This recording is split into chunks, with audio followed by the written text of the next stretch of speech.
नमस्कार जी। आज मैं यहाँ पुनः उपस्थित हूँ श्री विद्या के उपदेश के लिए। आज यह दूसरा भाग है उपदेश का। तो मैं इस सब पहले कुछ कहूँ इससे पहले मैं महाराज राजेश्वरी का ध्यान आपको सुनाता हूँ। यह आसानी से उपलब्ध नहीं है। यह माँ के वामेश्वरी स्वरूप का पैरों से मुख तक वांगमयी ध्यान है। सुनो आप लोग।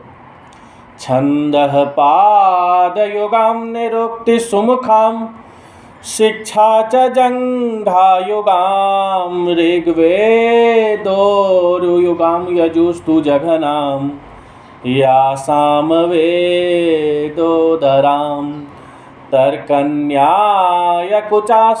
श्रुतिस्मृतिकरां काव्यादिवेदाननां वेदान्तामृतलोचनां भगवतीं श्रीराजराजेश्वरीं। श्री महाराजराजेश्वर्यै नमः। देखो, यह जो मैंने आपको ध्यान सुनाया यह गूगल पर तो एटलीस्ट नहीं उपलब्ध है, बाकी जगह पे मिल जाएगा। ऐसा नहीं है, नहीं मिलने वाला होता तो हमारे पास कैसे आता। लेकिन यह है कि गूगल पे उपलब्ध नहीं है और कुछ परंपराओं में मिलेगा आपको। हमें भी गुरु परंपरा से ही मिला है। तो देखो, हम लोग बात कर रहे थे श्री विद्या की।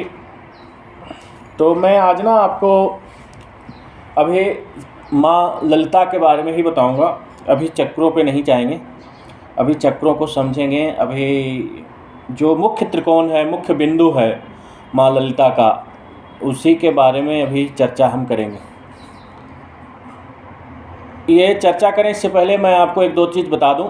सबसे पहले तो देखो, इस वीडियो को देखने के बाद बहुत सारे लोग हमारे पास आए कि हमें भी दीक्षा चाहिए, श्री विद्या की दीक्षा चाहिए। तो मैं आप लोगों सब लोगों को स्पष्ट कर दूं कि दीक्षा ऐसे एकाएक से नहीं मिलती है। देखो, अगर मेरे पास आओगे तो सर्वप्रथम मैं आपको जो है गुरु पादुका और महागणपति दूंगा और 1 साल कराऊंगा। अगर आपके पास धैर्य नहीं है तो आप हमारे पास नहीं आए, हमें कोई वैसी आवश्यकता नहीं है, भगवती की कृपा है। कम से कम 1 साल तक गुरु पादुका और महागणपति कराऊंगा। महागणपति में आपको मंत्र होगा, आवरण होगा, पुरस्चरण होगा। देखो क्या है कि सबसे ऐश्वर्यवान पूजा जो है, सबसे ऐश्वर्यवान पूजा श्री विद्या की होती है और श्री यंत्र की होती है, महाराज राजेश्वरी की होती है, देवी ललिता की होती है। इनमें कम से कम 64 उपचार आपको चाहिए देवी ललिता की पूजा करने के लिए। मिनिमम इतनी व्यवस्था करना जो है सामान्यतः संभव ही नहीं है। जब तक गणपति की कृपा नहीं होगी तब तक आप जो है कर ही नहीं सकते। आपके पास सबसे पहले तो धन ही नहीं होगा जो इतनी व्यवस्था करोगे, और धन होने के बाद भी जिसके पास धन है भी वो भी इतनी व्यवस्था नहीं कर सकते हैं जितनी की आवश्यकता होती है देवी ललिता महात्रिपुर सुंदरी की पूजा करने के लिए।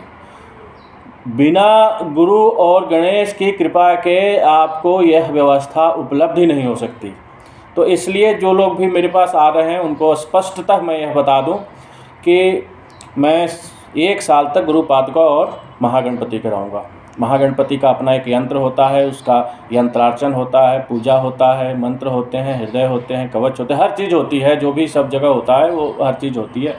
तो आपको 1 साल वही कराना है। दूसरी बात यह है कि मैं आपको एक और अच्छी खबर दे दूं कि 28 तारीख से बगला प्राकट्योत्सव पे, माँ बगलामुखी का जो प्राकट्योत्सव है 28 अप्रैल को है। तो 28 अप्रैल से लेकर के 4 मई तक, 4 मई को माँ छिन्नमस्ता का प्राकट्योत्सव है। 28 अप्रैल से 4 मई तक हमारे पीताम्बरा पीठ भूमिया खेड़ा आश्रम में आपका एक शिविर चलेगा 7 दिन का। इस बार शिविर महिलाओं के लिए विशेषतः, जो महिलाएं पिछली बार रह गई थीं, जिन्होंने कहा, हमसे पूछा भी, एक्चुअली हमारे पास व्यवस्था नहीं थी महिलाओं को रखने की। इस बार हम सभी महिलाओं को भी आमंत्रित करते हैं और जो आना चाहें सब लोग आ सकते हैं। और 5 तारीख को हमारे एक शिष्य पंकज जी की तरफ से एक विशाल भंडारे का आयोजन किया गया है इस शिविर की पूर्णाहुति पे। तो ये 2 खबरें थी। अब आइए हम अपने मुख्य विषय बिंदु पे आते हैं।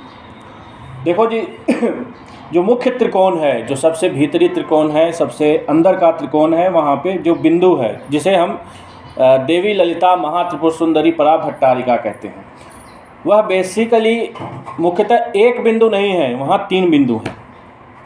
आप सबने जो है एक ही बिंदु देखी होगी, लेकिन वो 3 बिंदु हैं। पहला जो है बिंदु जो है मुखमंडल है देवी का, भगवती के चेहरे का मुखमंडल है का जो है पहला बिंदु है। दूसरा बिंदु और तीसरा बिंदु, दूसरी और तीसरी बिंदु जो है भगवती के दोनों स्तन हैं। ये सूर्य, चंद्र और अग्नि को डिनोट करते हैं। कहने का मतलब ये है कि इसको वो करते हैं। ये प्रत्यक्ष नहीं है, ये है जो है प्रत्यक्ष सूर्य, चंद्र और शिव नहीं है। ये बेसिकली प्रकाश और विमर्श है। प्रकाश मतलब आप समझो, हम ज्ञान को प्रकाश कहते हैं। प्रकाश का मतलब ये नहीं जो लाइट आ गई। लाइट का हमारे शास्त्रों में जो प्रकाश का विमर्श है वो है कि हम ज्ञान को प्रकाश कहते हैं। व्यक्ति की ज्ञान, जिसके पास ज्ञान हो गया वह प्रकाशित हो गया, अंधेरा दूर हो गया उसके जीवन का। ज्ञान होने से ही मुक्ति होती है। और जो यह है जीव में, मैंने आपको पहले बताया जो चीज़ है वो सब हम अपने यहाँ अंदर भी बात करेंगे। तो जीव में यह सांस प्रश्वास का प्रतीक है। जो आप प्राणायाम करते हो वही 3 बिंदु है, रेचक, पूरक और कुंभक। मतलब जो चीज़ें हैं वो यही है, रेचक, पूरक और कुंभक। यही 3 बिंदु वहाँ पे हैं जो देवी का मुखमंडल है और दोनों स्तन है। ये बेसिकली जो है हमारे 3 गुण, प्रकृति के 3 गुण होते हैं, सत्व, रज और तम। इन्हीं तीनों गुणों के स्वरूप में है। अब देखो, इन तीनों गुणों से 5-5 सिद्धियाँ होती हैं। ठीक है जी। तो इन 5-5 सिद्धियों से मतलब कुल मिला के सत्व, रज और तम की 5-5 सिद्धियाँ, तो ये हो गई 15 सिद्धियाँ। अब यह 15 सिद्धियाँ जो हैं ये क्या कहलाती हैं? नित्याएँ कहलाती हैं, जो देवी को चारों ओर से घेर के रखती हैं, और ये अंग और आवरण देवता कहलाती हैं। भगवती ललिता के साथ इनकी भी पूजा होती है। 15 नित्याएँ हैं और एक देवी भगवती खुद, जो 16 नित्याएँ बनती हैं। इसका मैं स्वरूप आपको दिखाता हूँ। ये देखो, ये इस तरीके से नित्याएँ हैं। देखो, ये यहाँ से एक शुरू होता है और ये यूँ ऊपर से जाके इस तरीके से। इसका जो है फ़ोटो आप कभी कहोगे तो मैं भेज दूंगा, या किसी को आवश्यकता होगी तो। ये 16 नित्याएँ हैं जो देवी के चारों ओर विराजमान रहती हैं हर समय। तो ये तो हो गया नित्याओं की बात। अब आओ, जो बिंदु को घेरे हुए त्रिकोण है उसमें 9 नाथ होते हैं। पूरा गुरुमंडल भी होता है। ये भी आपको बता दें कि गुरुमंडल का भी फ़ोटो मैं दिखाई दूँ आपको। ये है गुरुमंडल। ये गुरुमंडल देख रहे हो, ये 12 हैं बेसिकली। ये जो 12 हैं, ये क्योंकि संसार को या सृष्टि को या मनुष्य को 12 भागों में बांटा गया है। वो कैसे आप समझ, जिसको भी ज्योतिष का नॉलेज है वो जानते हैं कि जो मनुष्य हैं वो, और जो भाव है, अंतरिक्ष है, जो सृष्टि है, वो 12 भागों में विभाजित है, जिसको हम राशियां कहते हैं। वैसे तो नक्षत्र वगैरह अलग हैं और सभी राशियों के अपना नक्षत्र होते हैं, 27 नक्षत्र हैं। तो ये जो है 12 गुरुमंडल हैं, और ये जो गुरुमंडल हैं ये 12 राशियों को डिनोट करते हैं। यहीं पे नित्याओं के साथ ही गुरुमंडल की पूजा होती है। नित्याएँ अंदर हैं, गुरुमंडल बाहर है। अब आओ जी, गुरुमंडल की हमने बात करी, तो जो गुरु पादुका होती है वो इन्हीं लोगों की होती है। आप जो भी जानते होंगे, श्री विद्या में हैं, उन्हें पता होगा गुरु पादुका का महत्व। और वैसे भी जो तंत्र शास्त्र में होंगे उन्हें तो सबको पता होगा कि गुरु पादुका क्या होती है। जो बिंदु को घेरा हुआ जो त्रिकोण है वो बेसिकली मानव शरीर या विश्व शरीर। हमने कहा आपको कि सारी चीज़ें जो हैं हमारे अंदर ही हैं, बाहर तो कुछ है नहीं। तो जो सृष्टि में है वही हमारे शरीर में है। यत पिंडे तत् ब्रह्मांडे, जो ब्रह्मांड में है वही पिंड में है। पिंड मतलब शरीर, या किसी भी का भी शरीर हो, चाहे वो सबसे छोटी चींटी का हो या सबसे बड़े हाथी का हो, सबके शरीर में क्या है, वही चीज़ है जो ब्रह्मांड में है। उनको पता नहीं, हमारे पास ऑप्शन है कि हम उन लोगों चीज़ों को जागृत कर सकें, हम उन्हें समझ सकें। हमारे क्योंकि भगवान ने हमें बुद्धि दी है, ज्ञान दिया है, सीखने समझने की बुद्धि दी है। तो देखो क्या है कि यहाँ पे 3 चीज़ें हैं, सत, रज और तम। सत, रज और तम में ये जो नवनाथ हैं, इनको भी 3 भागों में बांटा गया है। पहले जो हैं वो देवी के समीप रहते हैं, दिव्योग। दूसरा दिव्योग जो है, दूसरे जो हैं जो रजस स्वरूप हैं, राजस स्वरूप हैं, वो हैं सिद्धौघ। और जो तामसिक स्वरूप है नवनाथों का, या कह लो भगवती का ही, वो मानवोग। अब देखो दिव्योग और मानवोग के बारे में मैं बताऊं, आप यहाँ देखो कहाँ स्थान इनका कहाँ है और कहाँ पे पूजा होती है। ये देखो, ये जो बिंदु है, ये यहाँ बिंदु है, इसके ऊपर 3 रेखा है यहाँ। ये दिव्योग है, ये मानवोग है, ये सिद्धौघ है और ये मानवोग है। दूसरी चीज़ और जो गुरुमंडल है, इसके अलावा सबसे ऊपर में हमारे दादा गुरु का स्थान होता है। मतलब हमारे जो शरीर के जो गुरु हैं, हमारे अपने गुरु, सशरीर गुरु, उनके दादाजी, मतलब गुरुमंडल में, मैं वो नहीं कह रहा उनके घर के दादाजी, गुरुमंडल में जो दादाजी हैं, दादा गुरु, पिता गुरु, ये सिद्धौघ हो गए पिता गुरु, और ये मानवोग हो गए हमारे स्वगुरु।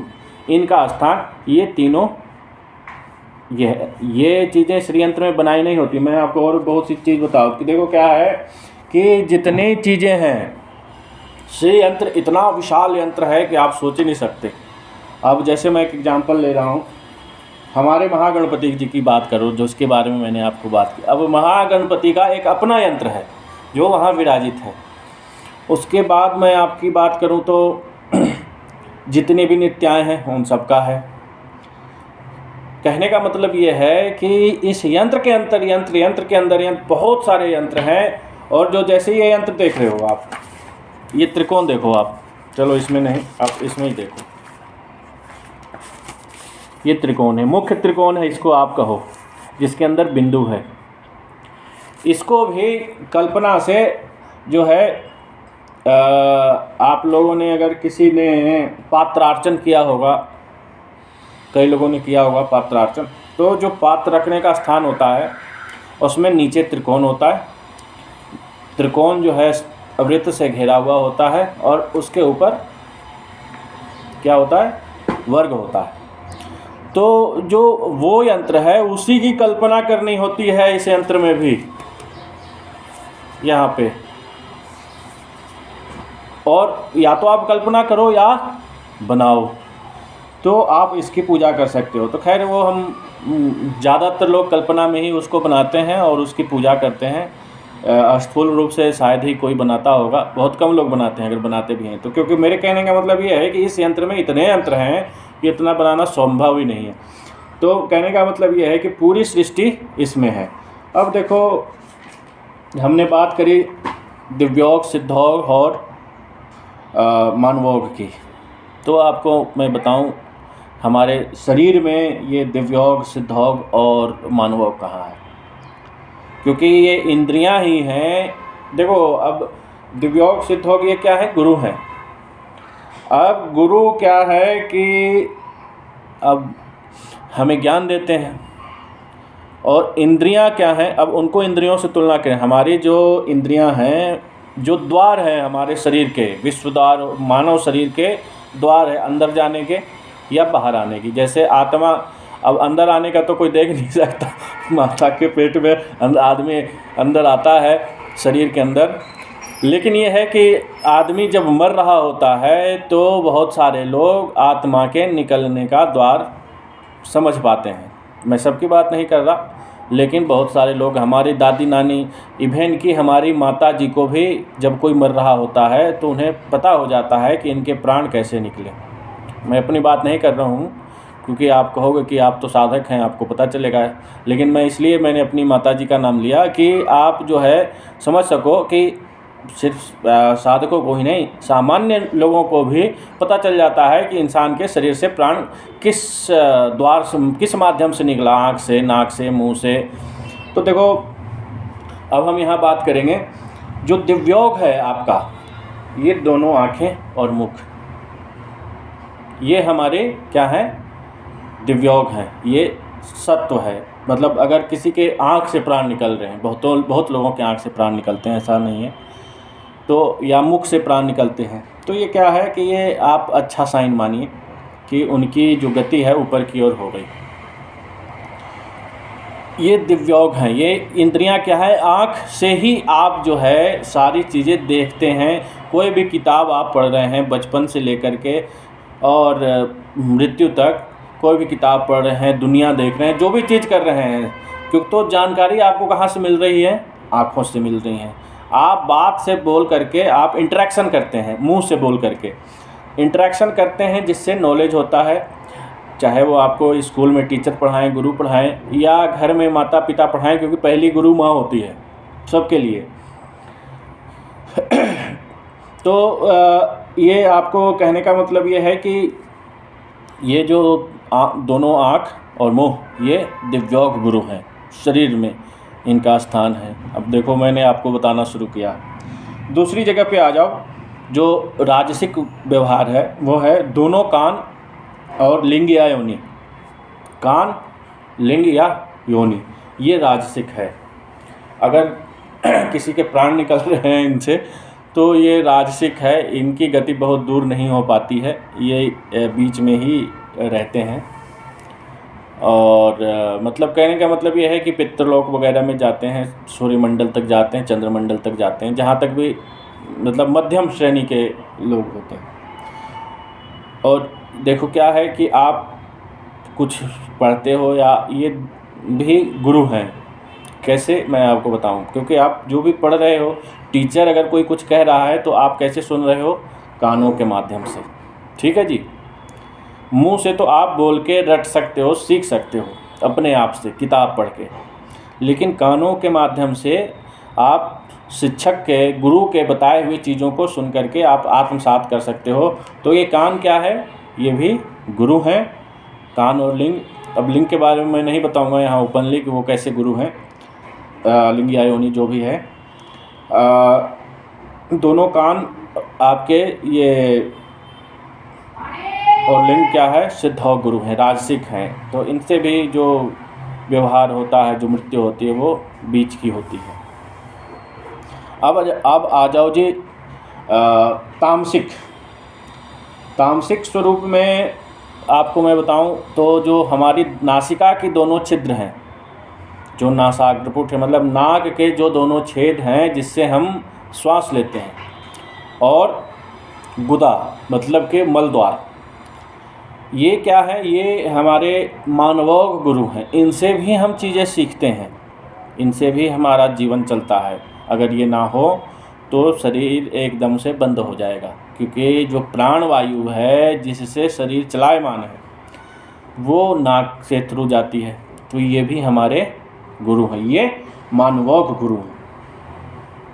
अब आ जाओ जी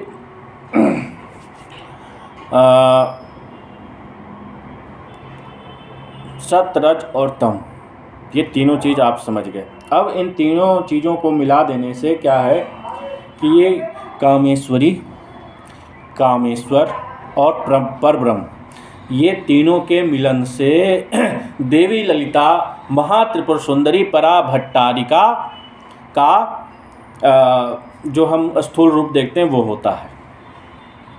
अब आओ त्रिकोण के तीनों कोनों में। देखो, मैंने पिछली वीडियो में आपको विस्तार से जो है पीठ के बारे में बताया था। अब इस बात तो नहीं बताएंगे, जिनको नहीं पता वो पहले वाली वीडियो देखें। जो ये त्रिकोण है, देखो मैं आपको फिर से दिखाएं। इन तीनों कोनों पे ये क्या है, ये हमारा कामरूप पीठ है। यहाँ पे ऐसे ही यहाँ से स्टार्ट हो रहा कामरूप, जालंधर और पूर्णागिरि, कामरूप, जालंधर और पूर्णागिरि, ये हमारे 3 पीठ हैं। यहाँ पे 3 देवियाँ निवास करती हैं।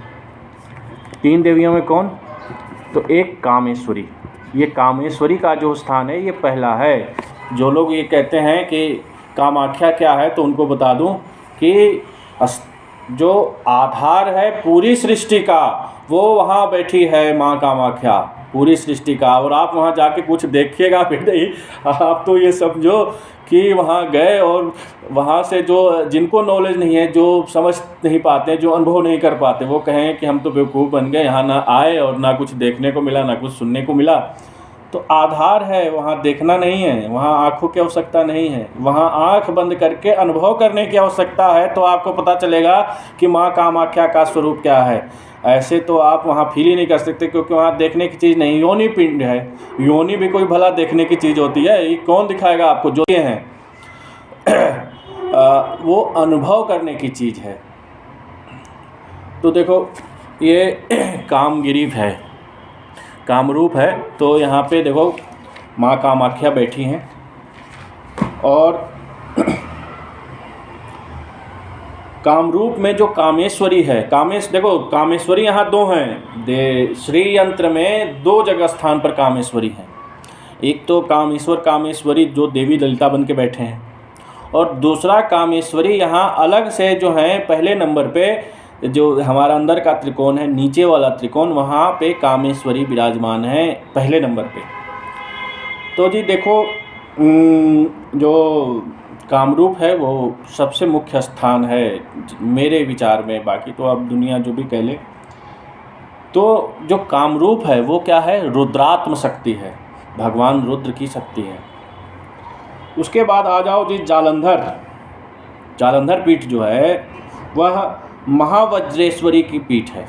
महावज्रेश्वरी कौन, तो भगवान विष्णु का स्थान है, वो विष्णुआत्मक पीठ है। वो जालंधर पीठ जो है विष्णुआत्मक पीठ है।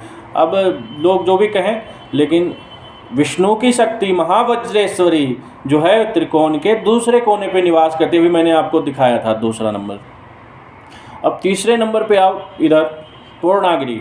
जो पूर्णागिरि पीठ है उसमें भगमालिनी निवास करती हैं। भगमालिनी का तो मंत्र इतना बड़ा है कि आप एक बार पढ़ने में ही जो नए लोग हैं उनको 5 मिनट लग ही जाए।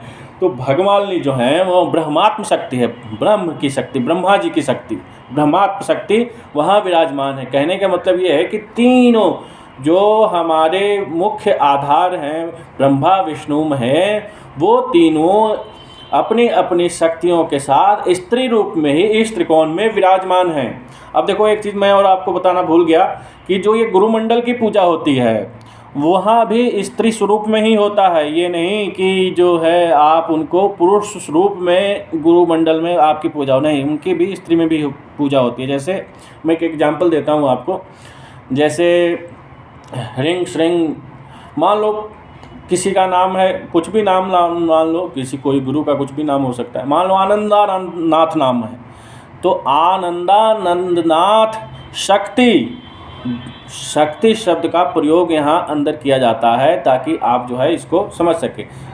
आनंदानंदनाथ शक्ति श्री पादुकाम पूजयामी, ये है इसका जो वास्तविक स्वरूप है। हालांकि लोग इसको नहीं कर पाते या नहीं भी जानते होंगे, पता नहीं मुझे। देखो मैं किसी दूसरे के बारे में कोई टीका टिप्पणी नहीं करूँगा। तो ये पूर्णागिरि आप समझ गए, ब्रह्मा जी की शक्ति, ब्रह्मात्म शक्ति हैं। और जो बीच में है वो है औड्यान पीठ, जो सबसे मुख्य पीठ है, जहाँ देवी ललिता महात्रिपुर सुंदरी परा भट्टारिका विराजमान है, वो मुख्य पीठ है। देखो जी वीडियो जो है बड़ा हो गया, 25-26 मिनट का होगा, क्योंकि क्या है कि ये वीडियो ना अपलोड होने में भी मुझे बहुत परेशान करते हैं। अब मैं कोई प्रोफेशनल तो हूँ नहीं, लेकिन ये है कि एक चीज़ और मैं आपको बताना चाहूँगा, जो खास करके उनके लिए जो श्री विद्या के हैं। आगे की चीज़ देखो, चक्र वगैरह के बारे में हम अगले वीडियो में बताएंगे। तैयारी तो हमारी पूरी थी कि हम चक्र को भी आपको बताएं, लेकिन वीडियो जो है 25-26 मिनट का हो चुका है। तो अब आगे देखो, मैं एक चीज़ बता दूं आपको, चूँकि चैत्र का महीना चल रहा है और जो चैत्र के महीने में जो पूजा होती है भगवान देवी ललिता की, महात्रिपुर सुंदरी पराभट्टारिका की, उसके लिए पूरे साल में अलग अलग स्वरूप से होती है। लेकिन जो चैत्र महीने में है वो दमनक आप जानते हैं किसके कहते हैं? दमनक अशोक नाम सुना होगा, जो सभी शोकों को हर ले, उसको अशोक कहते हैं। अशोक वृक्ष के पत्तों से, मंजरियों से जो है देवी ललिता की पूजा करी जाती है। मैं आपको बता रहा हूँ उनके लिए खास करके, क्योंकि देखो अशोक के मंजरी पत्ते मिलना बहुत आसान है। आप किसी भी पार्क में कहीं पे भी जाके उसको आप लेके आ सकते हैं। तो देखो मैं उसका स्वरूप बता देता हूँ आपको जल्दी में ही। आप जाएं त्रयोदशी तिथि को जाएं और वहाँ नमस्कार करें अशोक को, वहाँ पे उनको प्रणाम करें। अशोक में भगवान कामदेव और देवी रति को याद करें, उनके मानसिक भाव से पूजा करें और उसके पश्चात जो है आप उनसे आज्ञा लें कि मैं भगवती पूजन के लिए आपके जो है पौधे या टहनियाँ लेने आया हूँ। तो ये देखो, आप वहाँ से नमस्कार करके, वो अगर पौधा छोटा है तो आप पूरा पौधा उखाड़ लाओ, अगर नहीं है बड़े, क्योंकि अशोक के पेड़ छोटे नहीं होते, बड़े ही होंगे, तो 5 टहनियों का आप जो है एक सेट लेके आओ जिसमें बहुत सारे पत्ते मंजरियाँ वगैरह हों। और ये आपको क्रिया करनी है त्रयोदशी तिथि को घर लेके आओ। उसके बाद उसको अभिषेक वगैरह करके, पंचगव्य वगैरह अगर आप बना सको तो बना के, उसमें पंचगव्य से अभिषेक वगैरह करके भगवान कामदेव की और भगवती रति की उसमें स्थापना करो। सबसे पहले तो उसका जो हमारे इसमें सकल हरिंग आपने सुना होगा, हालांकि बोलना नहीं चाहिए लेकिन फिर भी आप समझो, इसी मंत्र से इस अशोक की जो मंजरियां हैं, टहनी है उसकी या पौधे, उसकी स्थापना करो, उसकी पूजा करो। उसके बाद भगवान कामदेव और रति का पूजन करो उसमें। ये आप पूरे 10 उनके जो पास हैं इन सब से पूजा करो, उनकी जो शक्तियां हैं। उसके पश्चात जो है चतुर्दशी तिथि को सायंकाल में आप जो है इसके दमनक से आप पूजन करो माता को, उनके लिए मुकुट बनाओ, उनके लिए हार बनाओ और इससे अशोक के पत्ते या मंजरी से भगवती को माला पहनाओ, मुकुट बनाओ। और आवरण करने का भी विधान जो है चैत्र मास की चतुर्दशी तिथि को आवरण करने का विधान भी अशोक के मंजरी या पत्तों से ही है, ऐसा शास्त्र में स्पष्टतः जो है वर्णन किया गया है। किसी को अगर संदेह हो तो मेरे से प्रूफ ले सकता है। तो अगर आप कर सको तो करो, क्योंकि अशोक बहुत आसानी से हर जगह उपलब्ध है, इसलिए मैंने आपको बताया। बाकी आपकी इच्छा है। और चूँकि वीडियो जो है आधे घंटे का हो गया है तो आपसे विदा लेना चाहूँगा। धन्यवाद। शीघ्र ही अगली वीडियो आएगी जिसमें आपको हम विस्तार से चक्रों के बारे में बताएंगे, फिर एक एक चक्रों के बारे में इसका विशेष रूप से वर्णन करेंगे। धन्यवाद। जय माँ।